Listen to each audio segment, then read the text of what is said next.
茶香芋果粒，牛奶更美味。本节目玩家们都超爱喝的真果粒红柚四季春冠名播出，玩在一起奥利奥，轻松破案没烦恼。本节目由好吃好玩的奥利奥赞助播出。5月6日中午，我收到了许久未见的前女友佳佳给我发的消息。我赶去公寓8楼的真真剧院赴约，见完面准备离开剧院的时候，就看见楼道里的灯黑了。我摸着黑慢慢的往外走，但是在漆黑走廊里碰见了新来的住户伙伴们，他们好像去了另一个方向。我也好奇啊，慢慢的就跟了过去，但却意外的发现长得和我女朋友很像的真真被刺杀身亡了。我们这才刚入住这个公寓第1天就已经死了2个人吗？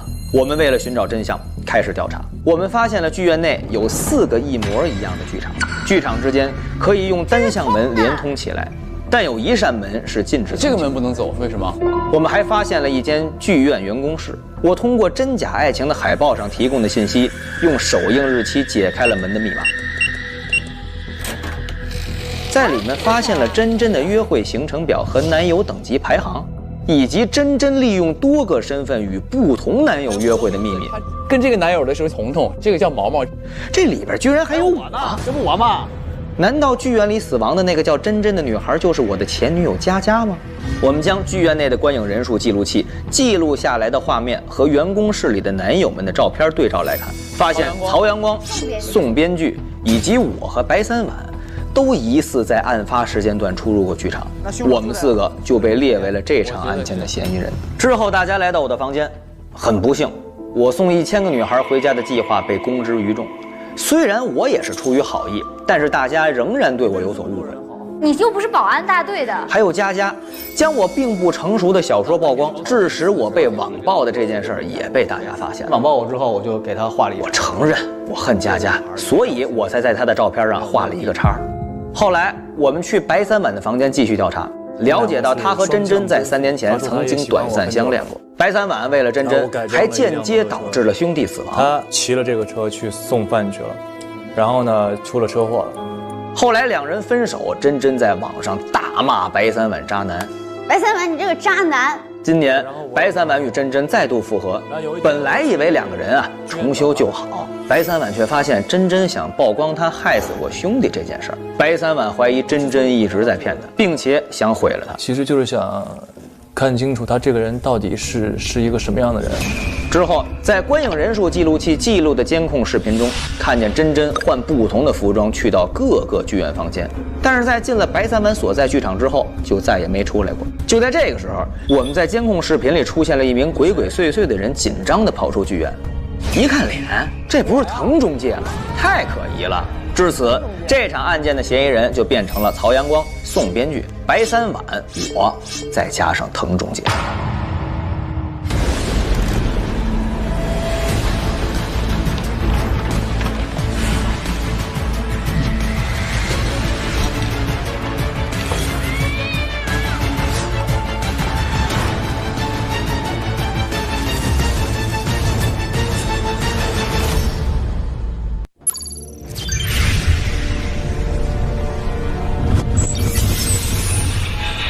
本季将通过11周节目来讲述发生在推市11号公寓里的故事。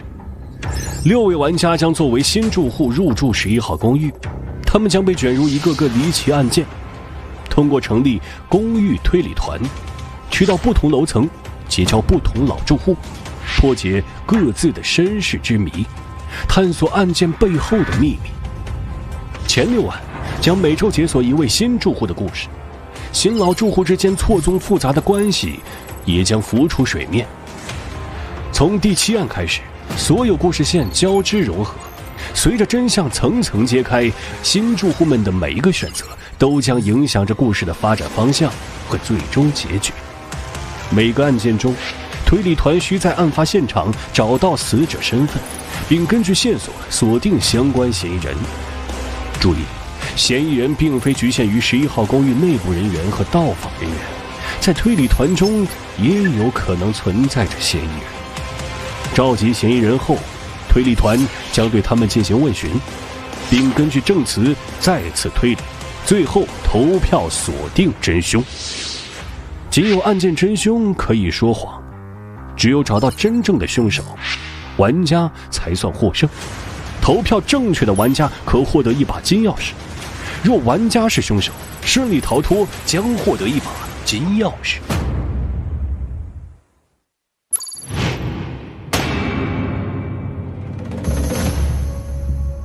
观影的后台系统。好看3号房。哎，这谁要有人要进去？这谁？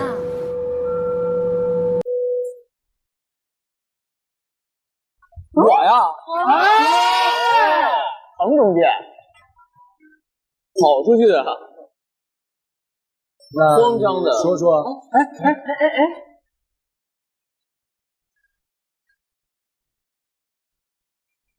害怕了，彭中介。你进去看见发现了啥了？而且显得明显的被吓到了。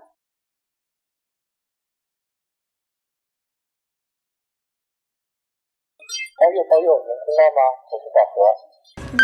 能听到。哎，你们调查的怎么样了？你们想询问的嫌疑人曹阳光和宋编剧我已经找到了，他们马上就到。因为他们都想洗清嫌疑嘛，所以除了真凶之外，其他人应该都不会说谎。而且呢，在他们身上也可能有跟案件相关的证据，所以问询的时候可以搜身查看。如果你们之中有嫌疑人的话呢，也可以互相问询。我把公寓负1楼的物业监控室布置了一下，你们可以在那里跟嫌疑人进行沟通。此外呢，我还架了一架 DV， 这样的话呢，就可以留下一些视频证据，然后转交给有关部门。哎，你们快来物业监控室吧。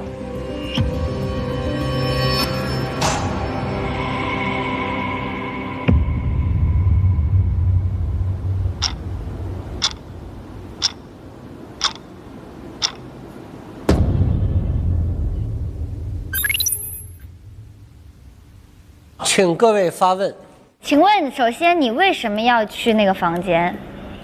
去那房间是我在上电梯的时候，我看到3晚的身影，好像上去了。啊，我之后我想上去看看3晚干嘛去了。大概是几点上去的？当我上去的时候，应该是1点46左右。就我们约的是1点，所以我1点就是已经上去了。我看见你的时候是1点。之后我又干了点别的事儿，过了40分钟你又上来了啊！我就上去之后呢，我就开剧院的门，我就顺着那个黑的走廊往左转，我就摸着往前走，大概走了10步以后，我摸到了一个圆不隆咚的一个像门把手的一个东西。你上去之后往左走10步左右，对，那是1号，但是视频上显示的他进的是3号。但我不知道那是几号门啊。OK， 打开了之后我就进去了，进去了我感觉到有台阶儿，我就出溜着往下走，我就感觉到我踩了一脚黏黏糊糊的东西。等于那个地上脚印是你留下来的？那也有可能。当我进去的时候，我是保持着我的职业习惯，我是戴着脚套进去。确实。所以我在走出来的时候，在第1道门和第2道门之间，我小心翼翼地把鞋套拿起来。卷好放到一个黑口袋里，我把第2道门推开之后，走向电梯，扔到了这个垃圾桶里，我就下去了。下去了就想着说到这个谁那儿去逗会儿他那个狗，之后逗狗的时候就听见你上面在尖叫，大概情况就这样。就1点40多的时候，真人就死了。有个最大的问题就是为什么他在3号房间发现的才血，但是我们去的时候3号房间是没有血，是没有血的，只有1号房间有血。你只去过这一个房间是吧？对。所以我觉得房间一定是有问题的。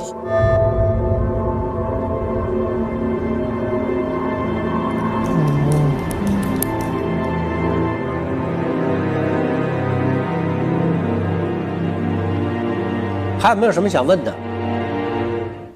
如果没什么想问的，我是不是坐回去？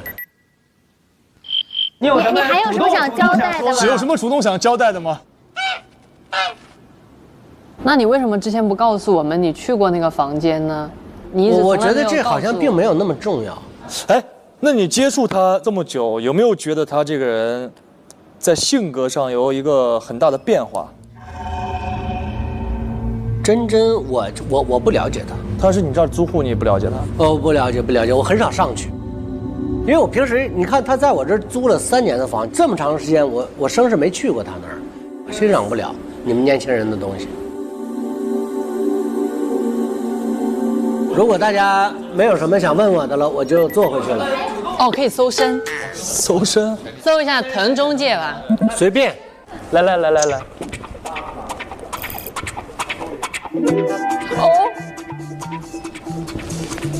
有东西吗？今天刚收的东西。哦，刚收的，嗨，这几个会会员卡啊，真的把身家都带身上。对不起。哦，这啥呀？这是什么？优惠券吧？这我饭堂的饭卡，这个呢？还有一封情书。情书。哎，这情书是我妹妹小面写给3碗的。哦，对你的爱不是3碗，是3海碗。爱看你的颜，有鼻子有眼；爱吃你的面，软硬刚好还不黏；爱搭你的车，快慢有度超舒服。你这个碗可以装下我这碗面吗？你是在哪看到的？那为什么不是在我这儿呢？在你那儿？对啊，这是我妹妹给我，她妹妹想让我转交给你。要么你就坐那儿。哦，原来小面喜欢他老板是这个意思吧？你们搞办公室恋情？没有没考上呢。你的妹妹叫小面对吧？对，小面喜欢3碗对吧？小面是喜欢3碗，刚才那封信吗？甚至因为3碗辞去了自己喜欢的工作，去他的面馆里打工。所以你跟这个死者真真有没有仇？我跟真真没什么仇。你要说有仇，我觉得我妹妹是跟郭公子有仇。他气愤小郭天天尾随他，他期望的是3碗能天天送他，可是小郭偏偏是碍眼的人，我妹妹就没这个机会了。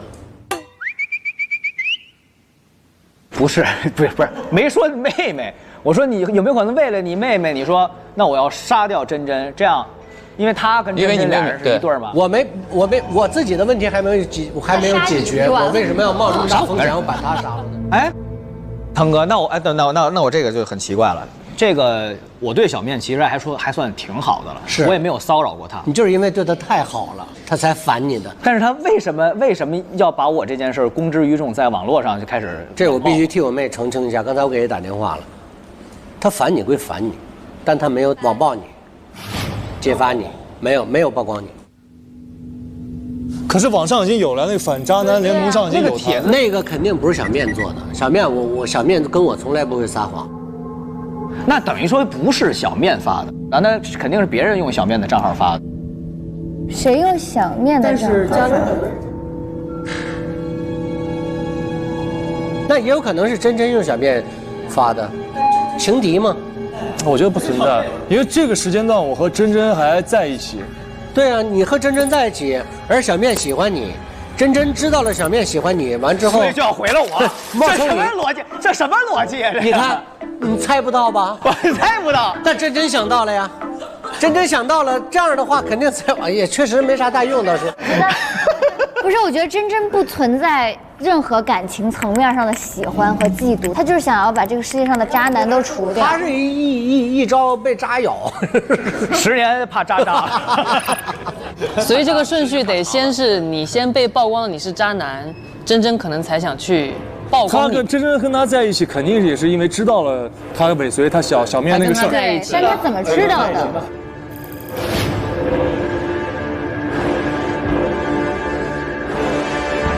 那我觉得我们现在证据还是看得不够充分。我觉得刚才我们看到那个电脑，还是没有谁能帮那个？我去吧。行，你去。602库收类啊。好，没事。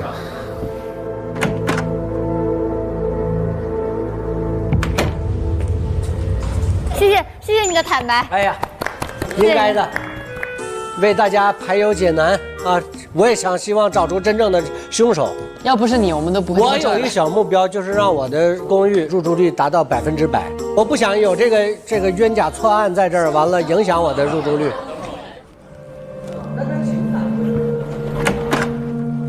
来，我们先看一眼这个，谢谢。谢。流程比较重要。让我们论坛吧，你看，跟踪我看小面发的吧？然后呢，真真底还给他回复说：“姐妹们放心，我会帮你们扎回去。”你看他就是先看到了他是渣男才会去做这件事嘛。对，是没错。但是应该也不是真真。然后你看啊，1月11号，第一个就是你，白的是20年2月22。最新的是谁呀？最新的是实名举报这个。对，这是2月3号，22年2月3号，曹同桌。什么时候曝光的编剧？编剧没曝光，编剧没有曝光，他还没有来得及曝光编剧。对，3号打的电话，然后说，哎，不要忘记我们曾经的约定，不要跟其他男生接触。也就是昨天。所以编剧也有嫌疑，因为还没来得及可以制止他。对，就想问一下编剧，这个看不听话的话会受惩罚哦。我觉得现在得把那2个人的搞清楚。先问吧。可以啊。先送编剧吧。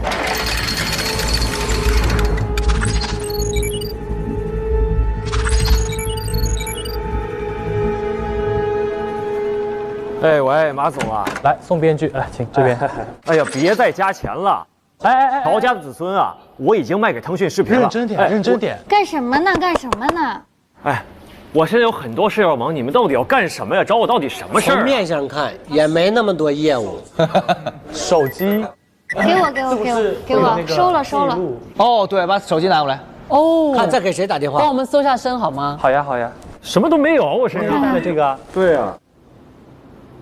就是一样的，一模一样吗？好，我的一模一样的。然后腾讯制片人啊，合同发给你看一下，我们找时间谈细节，把乔家的子孙卖给了腾讯。看一眼时间。今天下午1点04。成功注册成为啊！恭喜您已成功注册论坛反渣男联盟抗姆小组的会员，你的登录名为小面。初始别乱翻。你是小面，你为什么要冒充我妹妹？而且还要曝光我？嘿，你还说呢？哎，我跟你们说啊，5个月前我刚开始追佳佳的时候啊，她也在追佳佳，所以我就开始观察她，跟着她。她跟踪小面，还跟踪很多其他的女生。那你也跟踪我呗，是吧？我观察她，你跟踪我，我这不叫跟踪你，我那叫保护小面。小面关你什么事儿？我为什么保护小面？我就是看见有谁这样人了。佳佳呀，你跟佳佳跟他结的仇，完你还要保护小面，你也不是什么好饼啊。他就想，我怕他祸害别的女生，他想曲线救国。真是。所以佳佳又是谁呀？佳佳是他喜欢的，是我前女友，是我女朋友。佳佳就是真真。真真？谁是真真啊？佳佳就是真真。怎么可能啊？我女朋友叫佳佳，怎么能叫真真呢？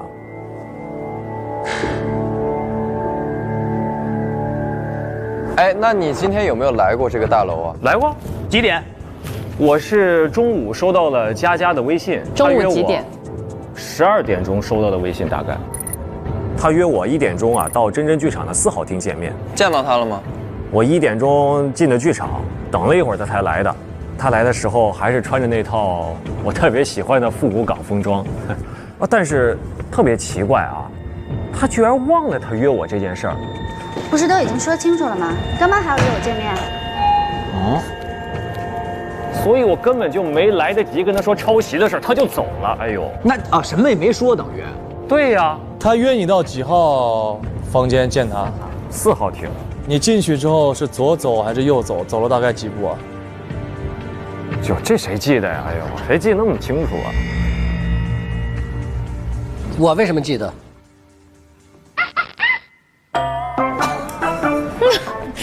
因为你是我们的金牌管理员。你们在见面的过程当中有没有经历一次突然的停电？没有啊。那在你会面结束的时候，你出来的时候，大楼是不是停电的状态？哦，我进剧场的时候啊，走廊灯是亮的；等我出来的时候，走廊是暗的，也不知道怎么回事。你几点出来？你还记得吗？那个剧场啊，不能带手机进去，我出来拿到手机的时候已经是1点25分了。你们就匆匆见了一面就走了吗？对啊，哎呦，佳佳呀，最近变得特别奇怪。5个月前我们刚在一起的时候啊，她一直都挺乖、很听话的。就是自从换了那个新的微信和手机号之后啊，开始对我忽冷忽热的，还威胁我要跟我分手。哎，对了，你说这微信的问题，我想起来了。你跟他说不要忘记你们之间的约定，有什么约定？嗨，不就是写那个乔家的子孙吗？那是我们俩一起创作的。你不是写那个夏洛忒烦恼了吗？不是，那叫忒烦人，忒烦人。哦，忒烦啊！你抄的就是他的作品。对他抄，我那可不叫抄袭，那叫致敬，懂吗？致敬就差4个字不一样啊。那也是致敬，那也是致敬。然后呢，他要是把你这个致敬的这个事儿说出去，曝光你的话，你要给他一些惩罚，对不对？你会怎么惩罚他呀？杀了他吗？我可没杀人啊。那惩罚是啥呀？我根本就没有计划。就是过过嘴瘾。哎，对。就是他换完新微信之后，你俩打过一个10分钟的电话，那10分钟电话说什么？哎呀，就是为了确认一下他到底是不是佳佳。我确认之后，他确实是佳佳，也不知道怎么回事变成这样了。现在，他之前是一个什么样的人？之前就是一个非常乖、非常听话的女孩。哦，然后24小时不停，突然间变成了一个冷若冰霜的女孩。那差不多。你在4号房间见到的佳佳是你熟悉的佳佳还是陌生的佳佳？就是那个变了样的佳佳。你当时也见到了一个佳佳。我也是等了一会儿才见到的，我们俩都等了一会儿，而且都没说几句话。他就跟我说了一句话，他就说约我来干嘛？他跟你说约我来干嘛？对啊，他也这么问过我。啊？他也问过我约我来干嘛？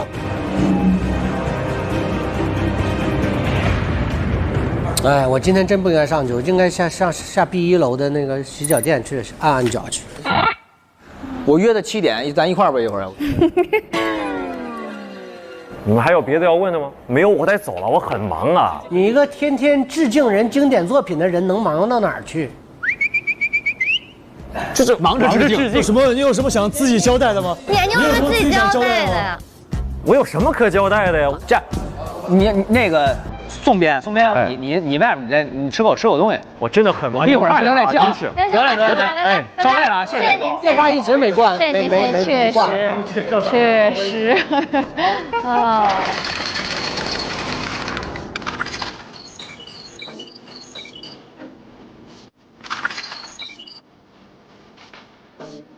其实关于那个宋编剧，我有几点想说的，就是他其实就是抄袭了别人的作品嘛，那很赤裸裸的就是对别人这个著作权的一个伤害。那对，确实侵犯知识产权了啊。说他抄袭，我觉得都高抬他了。当然了，他虽然是他出版，这就是对，他出版，他盗版，完了盗错了4个字而已。哎，是。那要么我现在把曹阳光叫进来。好。你好，校草，对，校草，你好，这是校草啊，来先搜个身呗。你是不承认？可以。有手机拿。有手机吗？有手机，有，手机拿过来了，搜的真的是非常细致。那都。他这壁纸真挺帅。来，请你喝个有淡淡茶香、清新红柚的真果粒红柚四季春。答应我，喝了真茶真果的真果粒就要讲真话哟，好吗？好。哎，我怎么走到哪儿都这么受欢迎啊？谢谢小姐姐。要不拿回来吧，拿回来，别让他喝了。我求你了，算我求你了，你吐出来。不好意思，我已经喝了，不好意思啊。不好意思。哎，说他是什么普信男是吗？不是妈宝男。气死我了，真的。来，他说啥？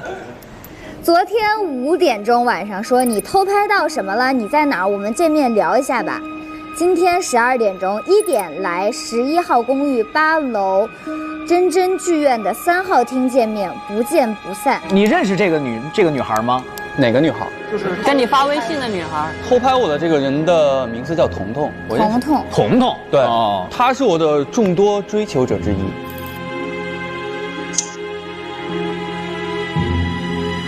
他拍到你的时候，你抱着高跟鞋在干嘛？我在擦拭高跟鞋。你觉得你是在擦拭吗？要给你看一下视频，你是在擦拭吗？男鞋、女鞋都爱擦拭吗？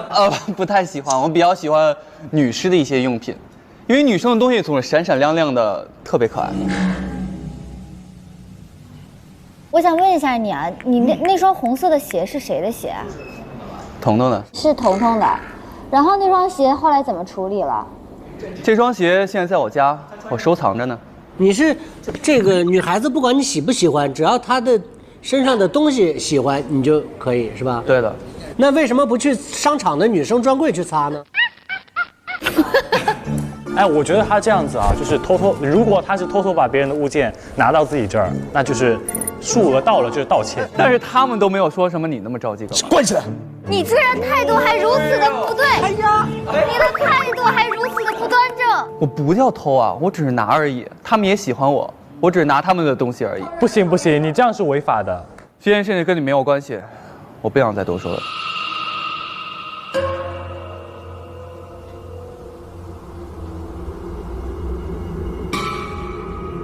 喂，你有什么想让他擦的吗？你的耳环好可爱。哇，你好吓人！我给你，我都给你，全给你。没事没事没事没事，反正我想要的东西，最后总会得到。得不到你会怎么样？到现在为止还没有我得不到的东西。得不到就是想杀了他，是不是？那就不一定了。他有一个拨号是他1点15的时候给彤彤打了个电话，彤彤没有接。你为什么在那会儿给他打一电话？是这样，是因为今天中午12点的时候，彤彤给我发了一条信息，他约我1点钟在3号剧场见面。于是我1点钟到了3号剧场，我等了一会儿，彤彤就过来找我了。他说什么？因为那时候我知道他偷拍了我，然后我怕他知道我那个真正的秘密，我就一直在逼问他这一点。你是不是知道我的秘密？我什么都不知道。他说他不知道，并且他说是我约的他。我没约你啊。你别转移话题。是你约我来的，约我来干嘛？这点就让我非常奇怪，因为你们也看到信息了，明明是他中午12点给我发的信息，但他的表情非常真实，让我感觉他好像真的不知道这件事情一样。我真的什么都不知道，我不会再纠缠你了，快离开我的剧院吧。他就跑了出去，我也迅速跟着他跑了出去。当我跑到剧院门口的时候，去拿起了手机，然后又给他打一个电话，但是这个电话没有接通。你跟他几点见面的？中午1点。准时见的吗？我中午1点准时到了剧场，然后但是他是过了一小会儿就过来了，但我不知道他是过了几分钟。那他是几点走出去的？15分之前是吧？肯定是15分之前，他15就打电话了。对，那你害怕不害怕他把你这个真正的秘密说出去呢？这个秘密对我来说并不是真正的秘密。哦，我这回来见他，其实就想知道，他到底知不知道我那个真正的秘密。如果让他知道我那个真正的秘密，那就一切都完了。知不知道啥？那就一切都完了。你真正的秘密？他怎么车轱辘话来回说呀？不是，我们就想知道真正的秘密是什么。秘密说出来了，还能叫秘密吗？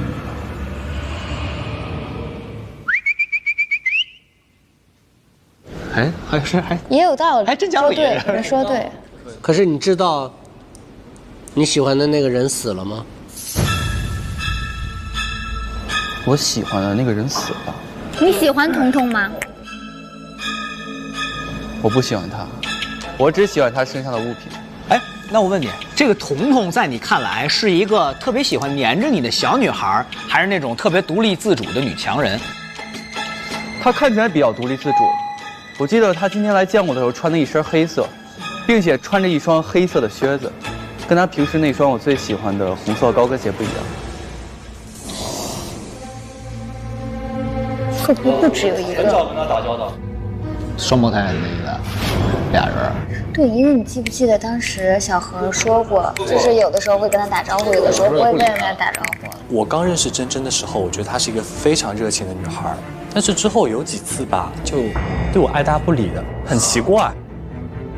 珍珍是不是有俩？珍珍是不是姐儿俩呀？双胞胎？我也觉得有可能。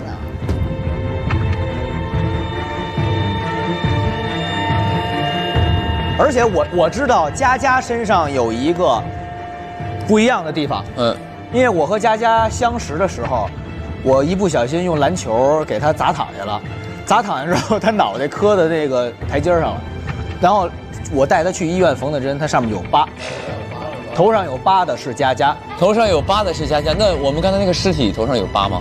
没看呀，我忘了。那会儿也没人说可能是俩人。你知道彤彤身上有什么伤疤吗？就是他头有没有受伤过？这个我还真的不知道。我见他的时候，他是非常健康。他光注意高跟鞋了，高跟鞋哪儿磕过没？高跟鞋完好无损，在我看来非常美丽。你有没有什么有趣的网站想分享给我们一下？有趣的网站想分享给你们一下，比如说什么渣男？对，反渣男联盟。什么渣男联盟？我根本一点都不知道。我觉得这件事情你们最好不要瞎插手。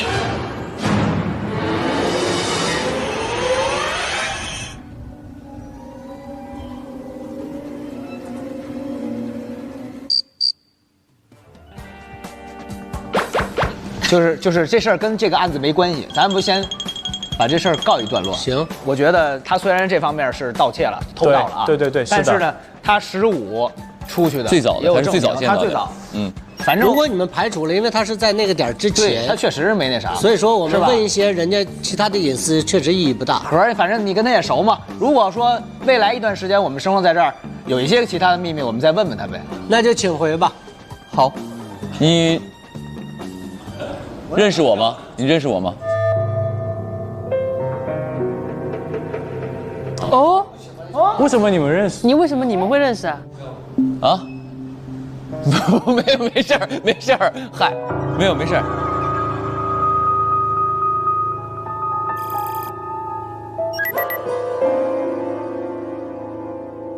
大家还有什么要问的吗？好吧，行，没有什么没有要问的，我就先走了。我的手机。这儿，给。谢谢小姐姐，这个很好喝。哎呦我天！赶紧走！这个案子我不想查了，妈妈，我想回家了。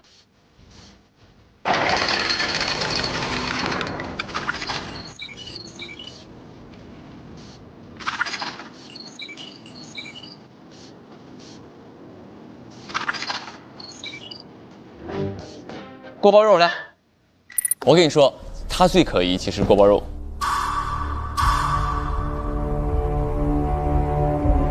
珍珍死掉了，锅包肉去哪儿了？这吓我一跳！哦，这是珍珍啊！我能解释，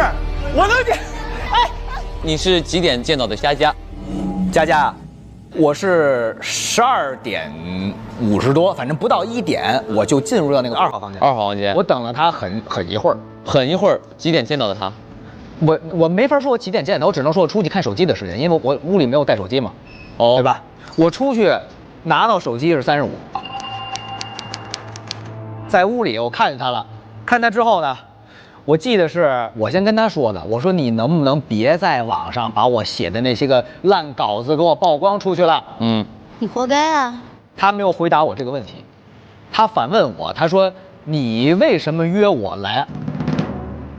我很诧异，没什么让我来的，你说我来这干嘛？没什么事，我走了。不是你，他走了，我也就走了。会不会是说约人的并不是？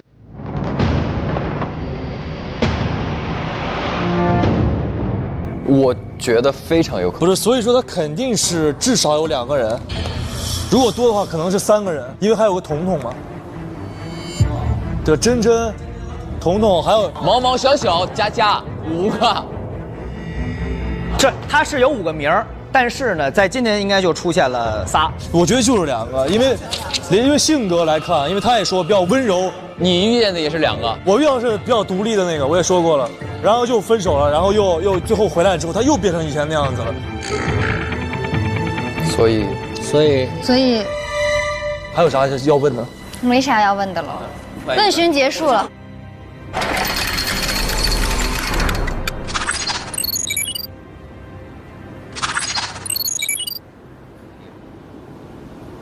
我觉得婉哥，你多少你得，你做那嘎达，你可以啊，没问题。你得坐一会儿了，因为通过监控镜头，我们确实看到你进入了那个房间。来吧，兄弟们。白哥说，这个监控镜头确实是看到了你在亮灯的时候进去，没错，他在黑灯的时候进去，我承认，然后你在黑灯的时候出来，没错。但他再也没出来过了。对，他再也没出来啊。但我确实也没有看到他。你在房间里待了多久？就待到我出去打电话。你1点到50分一直在房间待着，一直在房间里等了50分钟。你都一直没有等到他，等了50分钟才出去拿电话打给他。没错，我出去的时候灯就暗了。但是我具体他什么时候按的我也不知道。但是根据我们那个录像，你是一定见到他的，因为你进去之后，真真就进去了。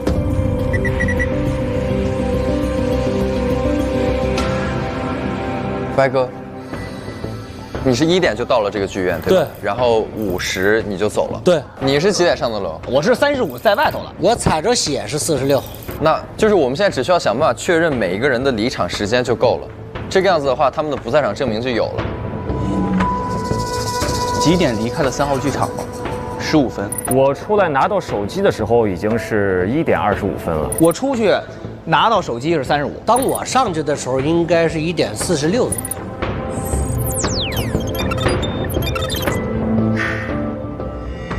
OK， 现在时间线是这个样子的，宋可以排除，因为他是25离开的这个剧院。然后曹也可以排除，因为他是15就离开的这个剧院。郭其实理论上也是可以排除，因为他是35就拿到手机离开剧院的。所以如果案发时间是35在45中间的话，那这个时候在场的就只有你一个人，所以你才是唯一一个有作案时间的人。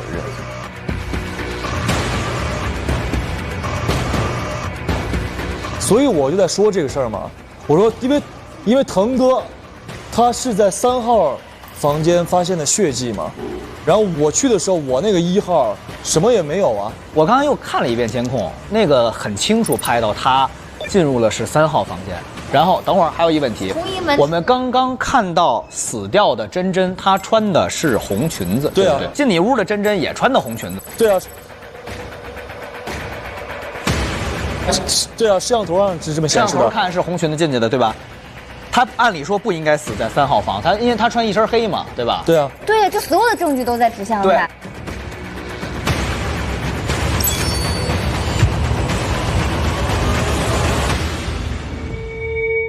我就顺着那个黑的走廊往左转，大概走了10步以后，你上去之后往左走，那是1号。但是视频上显示的他进的是3号。为什么他在3号房间发现的血，但是我们去的时候3号房间是没有血的，没有血，只有1号房间有血。所以我自身我自己怀疑啊，我怀疑有没有可能是我房间的位置变化，或者说是摄像头的变化，或者说是房号的变化有问题。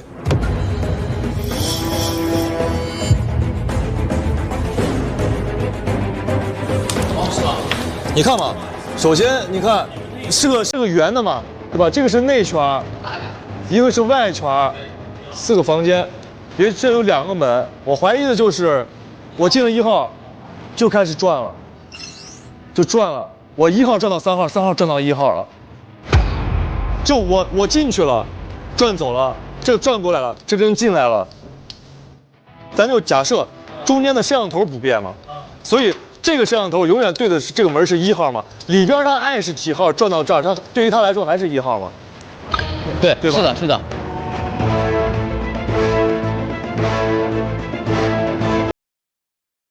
我觉得这个思路应该是对的。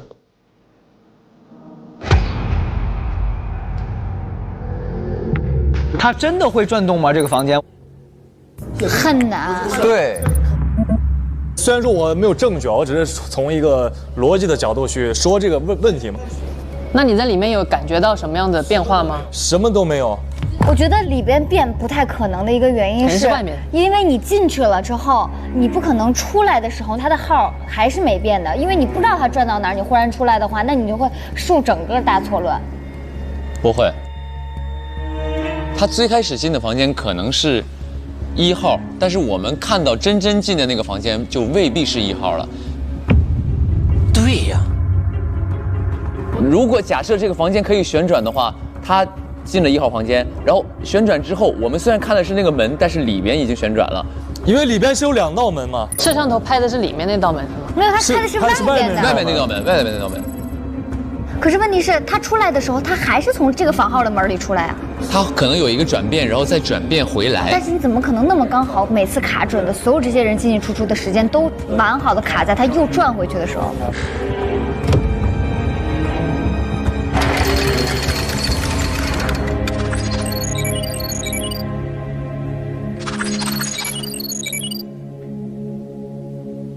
我可以提议，就是我们去案发现场再去搜寻一遍我们刚假设的这个房间的转动，或者说摄像头的位置，或者说是门牌号的位置。我们是不是还有个盒子没打开呢？对。然后你记不记得咱俩看了那个有那个小脚印，猫的小脚印？对。而且那个上面就是那个罐子，上面写的说是表演道具。对。然后是红色的，那个会地上那么一摊，是猫把那个东西打破了，因为那个猫的脚印走向也是这样走的。对。猫打破的那个，你说是染料，不是血。你不是血猜到的。来吧，我们再去看一眼吧，好不好？好。大家应该都领到一张。等一下，不要急。我有手电筒，应该是跳闸了。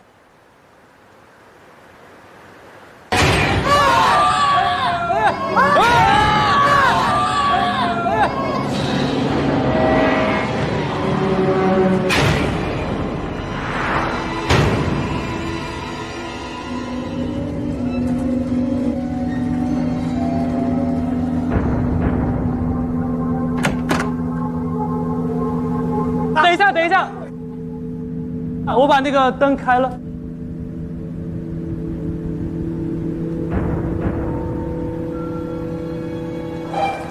哦，开了。刚才真真出现了，穿了红色的裙子。他没死，他根本就没死。我所以说有2个人嘛。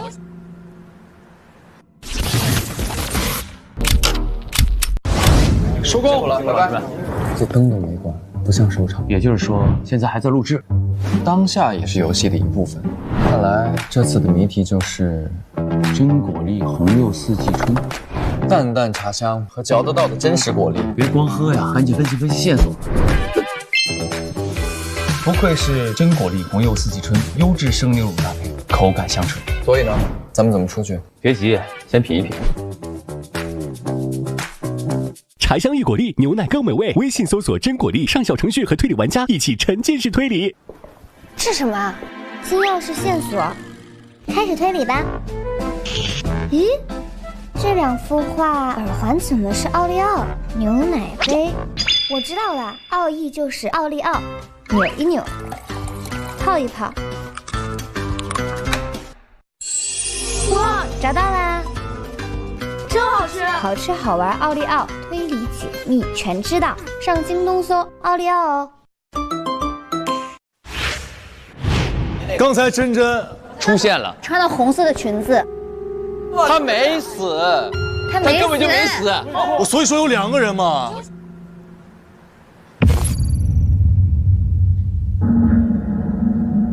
去那个8楼再看看有没有什么要找的。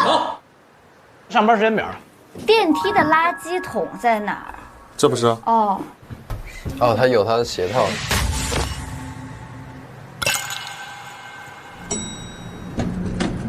我们先到案发现场看一眼。案发现场，案发现场。看看他后脑勺有没有疤。冒犯了啊，冒犯了。哎，那个头顶上篮球哪砸的？快哪个？这不挺清楚的吗？这个就是发际线。这个啊，不是。我不想跟他们探案。没有疤。没有疤意味着他不是佳佳。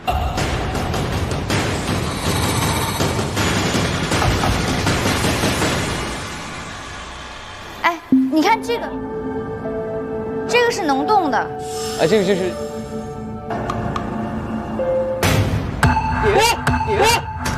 哎，哦，我就说这是什么东西，我扒了一下。A 是 A， 然后这里可以转。哎呀，他还在这儿住。哎呀，我的天哪！剧院表演道具。咱们去另外一个房间看一看有没有。好，他这 A 嘛，去2号吧。哦，对。那把这抽出来。B， 你看这上面写着 B。刚才那写的是 A， 这是 B， 一样的东西。道具都一模一样吗？1、2、3、4、5、6、7，这是7个，一样。对，每个房间这是7个。颜色一样吗？这个面板颜色不一样。刚才是红的。对。现在是黄的，面板反正颜色不一样。走，我们再往前走看看。这个肯定是绿的。什么颜色？蓝的。所以是3原色吗？红、黄、蓝，对。3原色凑一块是什么？黑。这还能算出来啊？能啊，红、黄、蓝吗？红、黄、蓝可以各种配成其他的颜色。对。先把 D 打开吧。绿，他邀每个人来不一样的房间，不一样的颜色。对。这不 A、B、C、D 吗？这又能证明什么呢？就证明不一样。我首先还有一个问题就是，这个房间能不能转动？我觉得。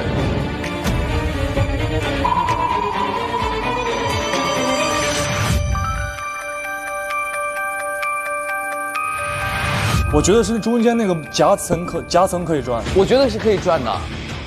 我是觉得是这堵墙加这个门是可以转的。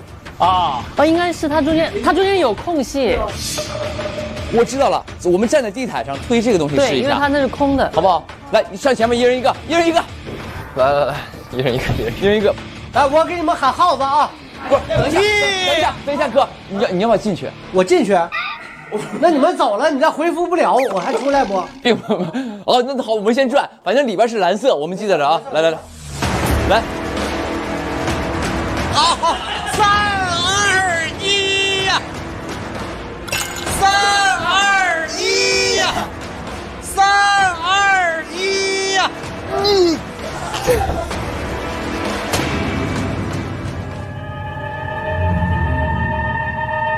哎，等会儿，是不是反了呢？反了，好，站这边。就再来一下。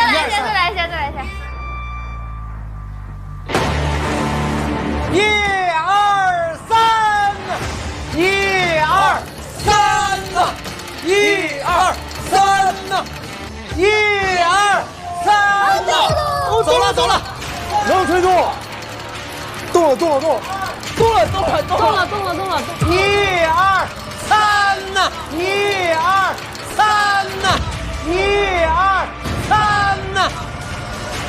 1、2、3呐，1、2、3呐，你要上来，1、2、3呐，不是我们要投到什么？1、2、3呐，1、2，你喊3呐，1、2、3。我天，推到头了，到头了吧？我觉得是有开关的吧？转一圈看看。哎，这儿。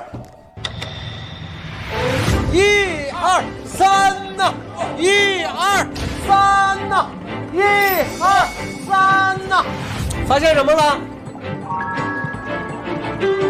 有开关， 2个开关，走廊处专用，这个是剧院内专用。就一个是在外边控制，一个是在里头控制。走廊处专用开关。不，别站那，别站那，别站那啊！哇，啥？哎呀！哇，它能随时转啊！我的妈呀！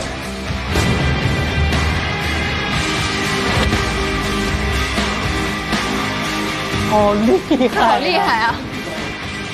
房间不动，是外面这个门在动，动中间这一条。对，所以你感觉不到。没错。哇，太酷了这个！这真真以前干啥的？这真真还研究了一些机械。你要不这玩意儿得花50万呢？50万能花成这样很厉害的。咱俩还说不会吧？不会要到转盘这种？谁刚才不相信来着？对不起，对不起，对不起，我们觉得不至于做的那么狠。对，没想到会做到这么绝。3、停了，果然没错。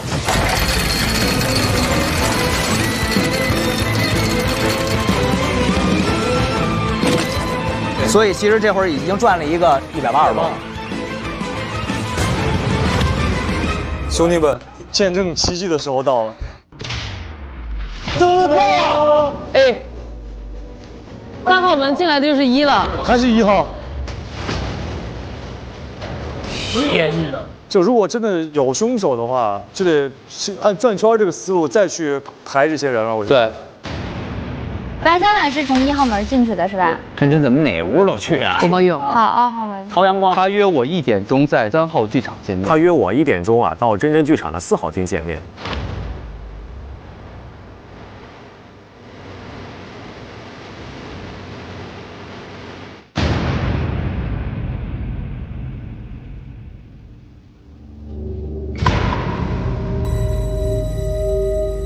这真真肯定知道，他进出，他能串，他能。我们这样，我们此时此刻这是 A 房间，所以我来的不是 A 房间啊，进的是1号房。1号房来的时候是安然无恙的。所以他来的时候是房间转到了 C 的时候，对，你进的时候你在 C 空的。你刚来的时候是进的是 C， 没错，我进的是1门，进的是 C 房。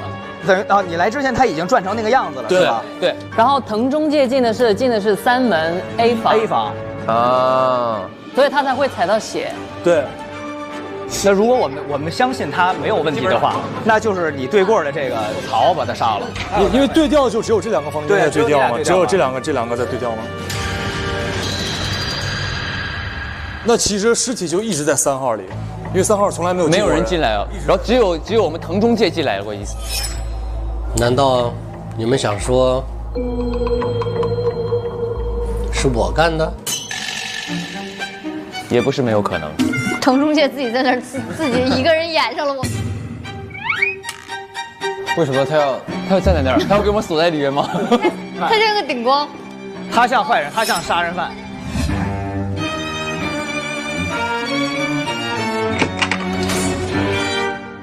你这个黄色按钮是剧院内专用，剧院内还没用过。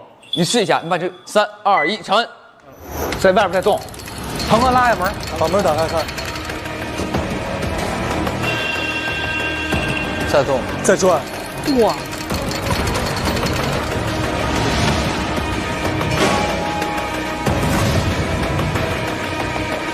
哎，有东西！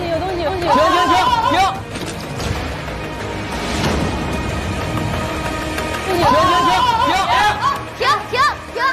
哎呀，慢点吧！哎呀，身手敏捷，这有个字条，这儿有个字条，我好像演的是武侠片儿。这是妹妹最近最爱的口味，她很多物品都换成和她相关的了。如果我多喝一点，会不会更懂她呢？那这个箱子里面是什么？哇，有封信。姐姐真真独立自主，对爱情充满质疑；妹妹佳佳却对爱情始终充满期待，享受零距离恋爱。以姐妹2种完全不同的爱情观为灵感，妹妹佳佳创作了《真假爱情》这部话剧。在舞台上，真真佳佳合饰一角，通过无缝换装和特殊的舞台设计，给观众们带来绝对意外。就是确实有姐妹2个人。然后死掉的不是佳佳，因为没有刀疤。真真死的。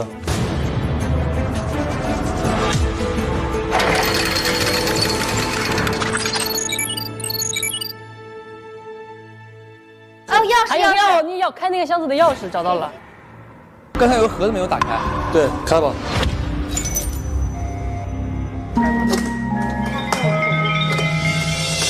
这里有一个字条。姐姐，今天有4个人想要和你见面。13点10分，曹阳光在1号剧院；13点20分，宋编剧在2号剧院；1点30分，郭包佑在4号剧院；13点40，白三晚在1号剧院，按时赴约哦。这是佳佳写的。对。那为什么两边约的地点都不一样呢？真真告诉我1点，让我来1门找他。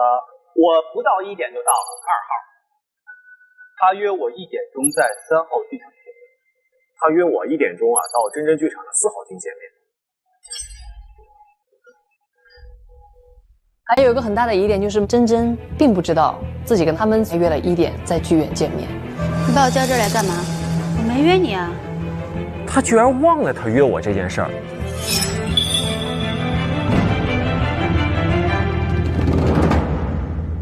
我们刚才转了半圈嘛，然后有格子，再转一下，再看看呗。对，腾哥把门关上。腾哥进来，腾哥进来，没事，你们走。那注意安全，哥。走。我还能转。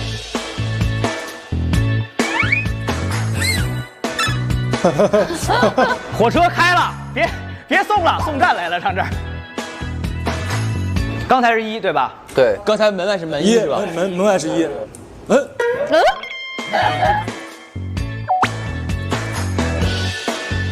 你看嘛，所有的东西就是这个门在动，号在转，对，只有中间这个门在动，这个轴承，中间这这个。哦，又有一个木箱子，快！拿着了吗？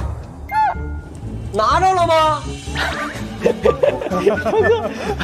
腾哥这么近那么远，腾哥心想这地铁还没走完呢。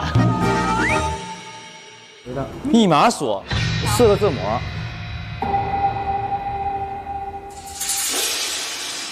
我觉得跟刚才这个有关啊，这个，因为他说这是妹妹最近最爱喝的口味，她有很多物品换成了跟她相关的。如果我多喝一点，会不会更懂她呢？那你喝一点，你不就更了解她了？喝完了，叮，密码是什么？有没有可能在平底啊？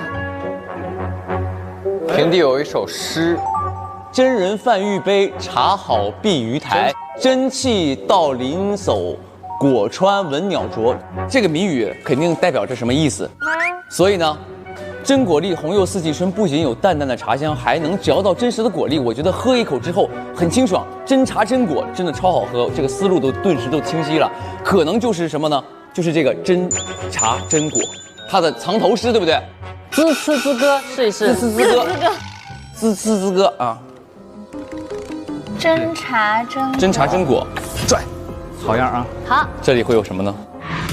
哦，一个碗，你送给他的碗，你送的碗，真真，你当时是拿这个跟他表白的？对，我跟他表白，我说我要给你做一辈子的面。哇，这个派的，哎呦，视频，看一下。佳佳，我已经跟你说了100遍了。那个宋编剧根本不爱你，他是 PUA 你、控制你、利用你。乔家的子孙这个剧本明明是你写的，就数了他的名字，我的就是他的。我什么都不好，除了他，没有人会爱我，不能失去他。你就不要阻止我和宋编剧了。从小就有很多男生围着你转，你想得到爱情太容易了。就是因为你的存在，大家都不会关注到我。你就不要破坏我和宋编剧了。只要他爱我，我什么都愿意给他。你看看你自己现在到底有多卑微。真正的爱是双向奔赴，而不是控制和打压。你如果再一意孤行，你知道我可以让宋编剧和其他渣男一样身败名裂。你不要逼我，我为了宋编剧，什么都能做。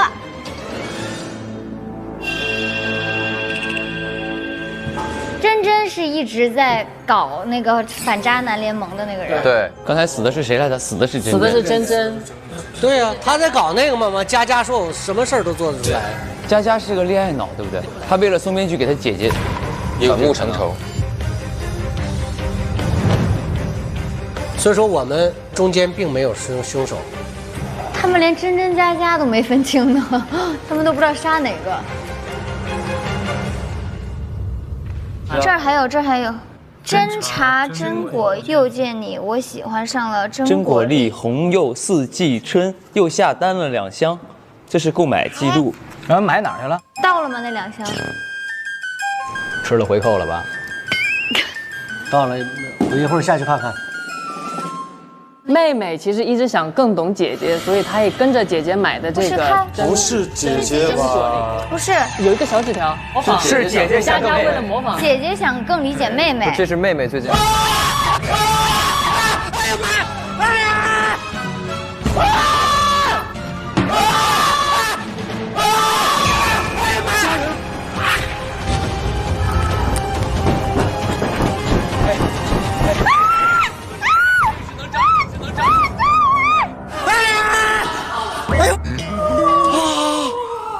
哎呦我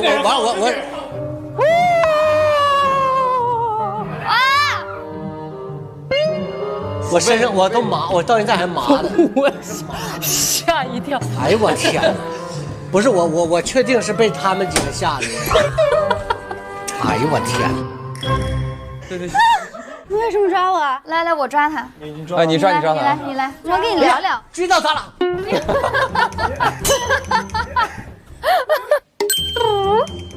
那我们进去说吧。行，进去。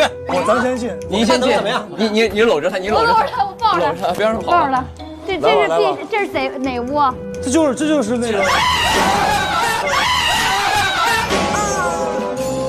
哎呀妈呀！别让他骗了，这个人诡计多端。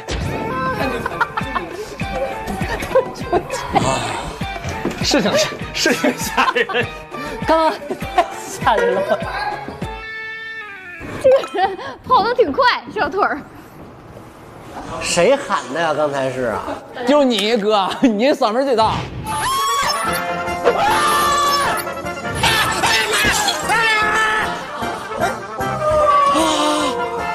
哎呦我完了我。哎呀妈呀！哎呀妈呀！真好看，长得真好看。死了怪可惜的。死的是另外一个人。来了，你们可以坐下说。三板看着点那边的门啊，三板。我就坐这儿吗？对，我们坐这门，让他跑不出去。你们知道我是谁吗？佳佳。你是佳佳。没错。你为什么出现在监控室？我发现你们在调查姐姐的死因，所以我想听听你们都发现了什么。你为什么杀你姐姐？我没有杀我姐姐。没有杀你姐姐。那你姐姐怎么死的？我不知道啊。你知道你姐姐死了吗？我今天下午2点回剧院的时候才知道。我想问一下，为什么你会跟你姐姐说会有4个人今天在不同的时间到不同的房间来？啊，我没有说过。你给了他一个纸条啊。那我知道了，你们到底几胞胎？你几胞胎？你们姐妹几个到底？双胞胎。双胞胎。姐妹几个？什么纸条？给我看一下。他不想销毁证据吧？扒着他的嘴给他。你拿着让他看。这个你怎么说？哎，别动，把手放下，把手放下。你要塞嘴里吃掉它吗？哎。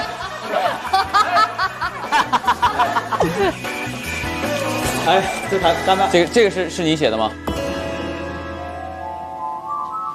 笔记跟我有点像，但不是我写的。是你约的吗？不是你约的，不是我，那个纸条不是我写的。这个人还伪造了他的笔记。那是你约的我？不是我，因为我的手机摔坏了。啊，你手机摔坏了？我手机3天前就摔坏了。5月3号，今天手机才修好拿回来。宋编剧联系的人是他姐姐，所以他说变冷酷了嘛。对，他也是3天前之后说换号了，用了一个新的号加他。对。反渣男联盟网站是你们建的吗？是我姐姐为我建的。是你姐姐为你建的。那之前所有网站上出现过被曝光的渣男，你都认识吗？我没有全部看过。都跟你好过啊？都跟你好过？没有。咱俩当时谈恋爱你都忘了？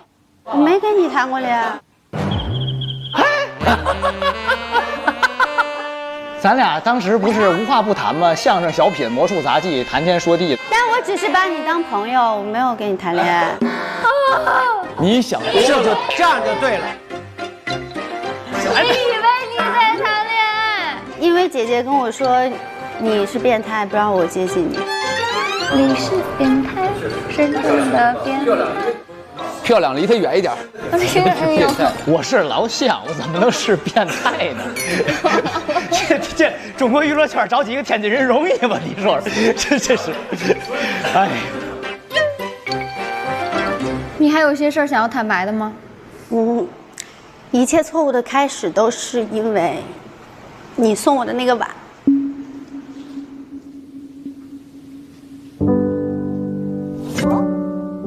2019年的最后一天，你在剧院门口送了我一个碗。因为之前我虽然经常看见他来剧院看演出，但是我不知道他是为了我来的。然后那个也是我第一次有人跟我表白。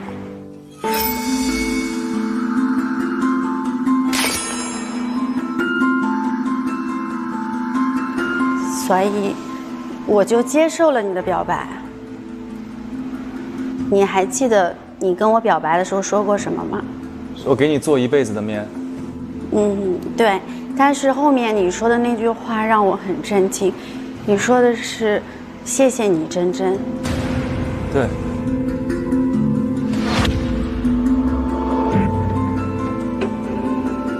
原来你喜欢的一直都是我姐姐。但是我心里觉得不甘心，为什么我和我姐姐长得一样，但是从小到大都没有人关注我？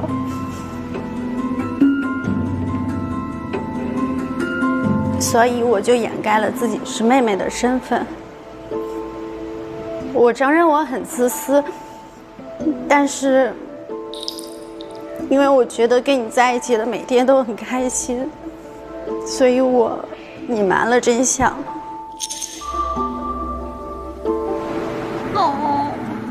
能理解。但是我们在一起33天之后，你就跟我说了分手，你说是想让我坚持独立的自我，但是我不想。后来你消失了，我难过了好一阵儿，并且得了抑郁症。然后我就跟姐姐说你是渣男，姐姐就为我成立了反渣男联盟。再后来，姐姐又遇见了你。没有想到的是，这次你又一次爱上了姐姐。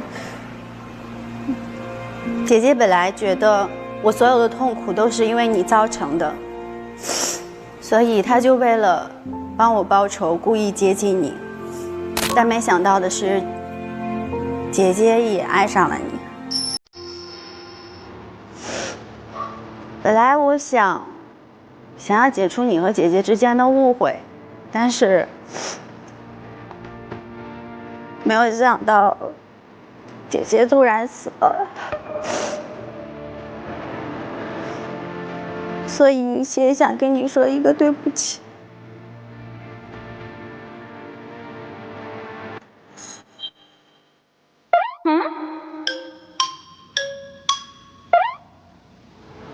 有点多余。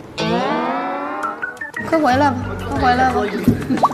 你可以给他俩唱个主题曲。该进插曲了，该进插曲了，快！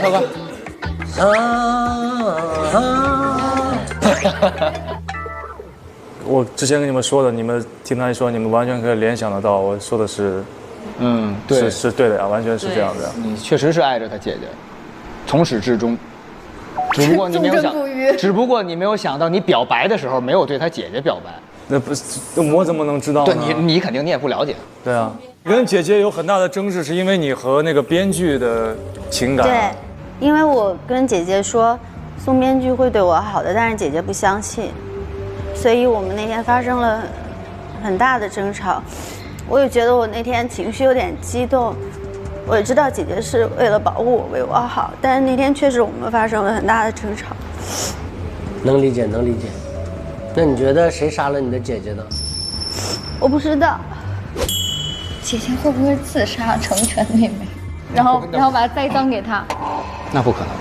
她自杀了，为了成全她，为什么还要栽赃她呢？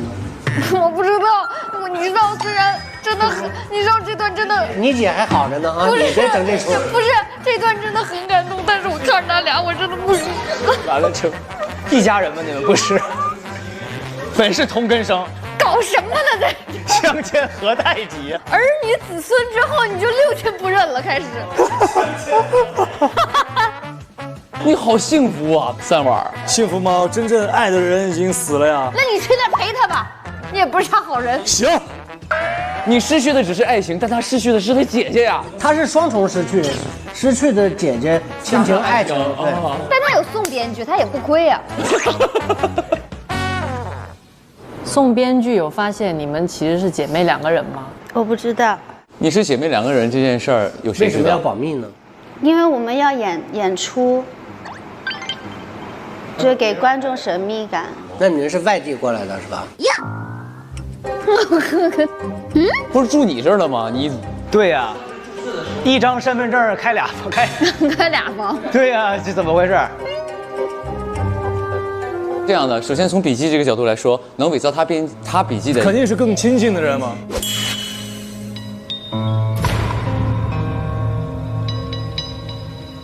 我是变态，你别看我了。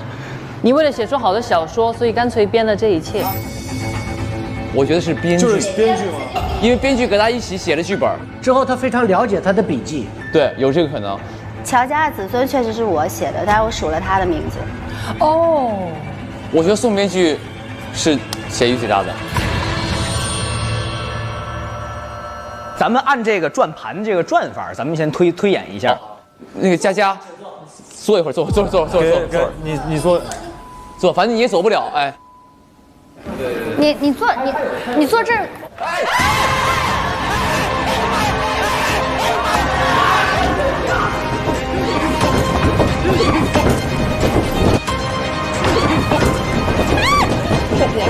别跑！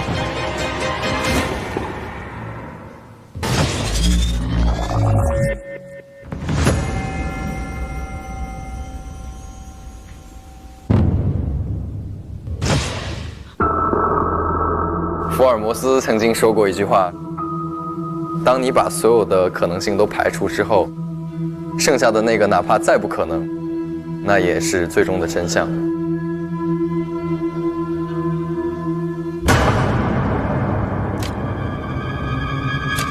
这边人跑不了啊！5月6号10点半，自杀。门上有一个血印。猫。所以我们现在需要做的就是怎么去还原这个杀人的方法。有端倪，快走！尸体呢？瓶子也没了，人也没了。他姐跟他都没死，里边有人拽着呢，是吧？较劲呢，是吧？哎，他在那儿，快走！他在这儿干嘛呢？操纵着这一切的。凶手可以去到任何地方。他在吓唬我们的时候，他就在后半站，那他为啥不叫我们？而且不一定相信你啊。凶手是可以说谎的。你可以不相信我，但问题是我的动机是什么呀？3晚完成不了吗？这个作案过程我们仨都能上，这明显是要嫁祸给我的。白爷可以自己嫁祸给自己，计中计呀。哪怕你有1%的这个作案几率，你也不能完全排除嫌疑。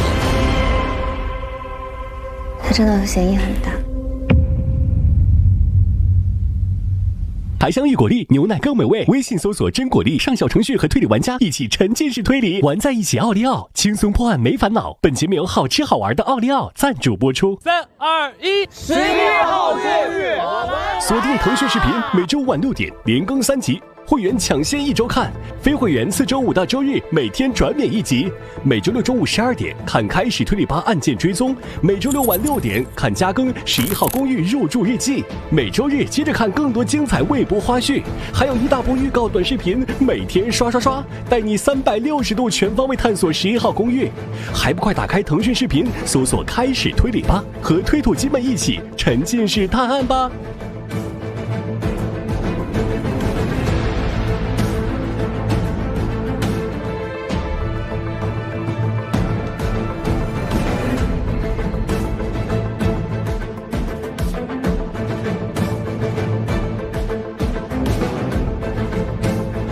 独家社交媒体平台微博，首席合作媒体新浪娱乐微博综艺新浪综艺，更多节目精彩资讯尽在新浪娱乐微博综艺新浪综艺。